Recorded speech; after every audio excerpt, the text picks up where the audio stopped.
Wunderkind does talk a lot about kindness in advertising.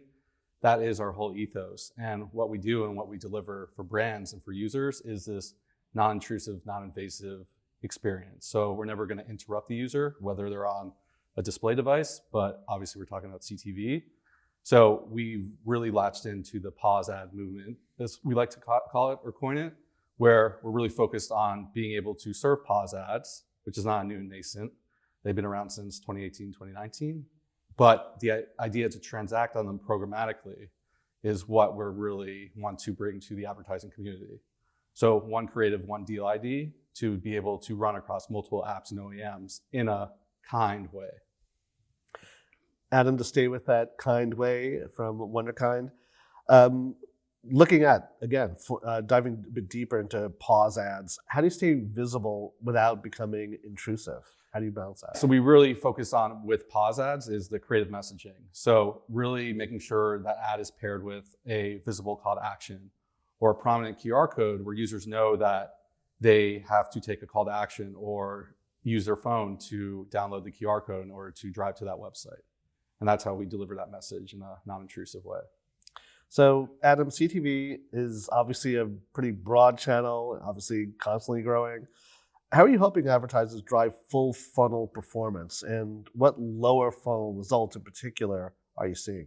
Yeah, so when we first launched pause ads, we really attracted upper funnel advertisers.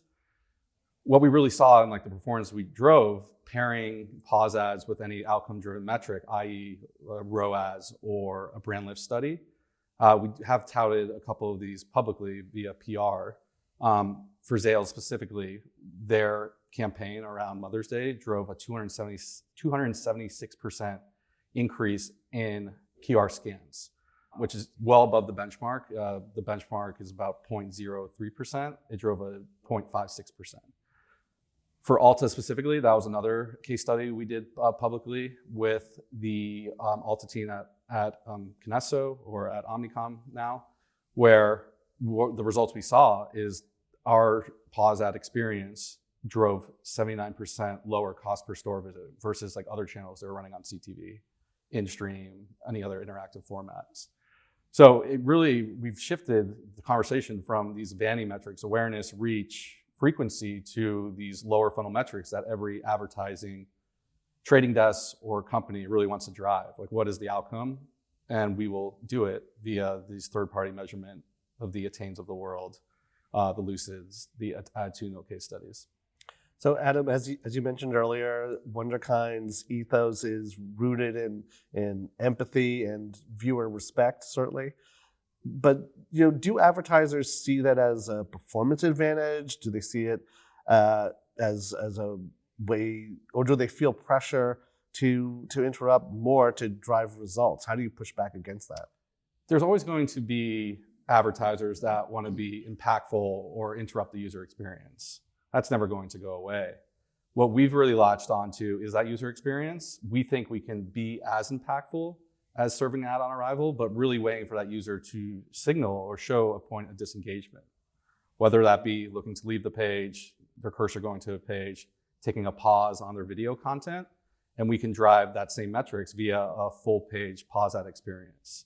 And we do think that's more impactful than serving, again, an ad on arrival, just because the data we've run, and we did a whole report of the kindness of advertising a couple of years ago, and the data showed that there's just more relevancy, and people will think about the brand more in a more favorable light when not interrupting the user experience.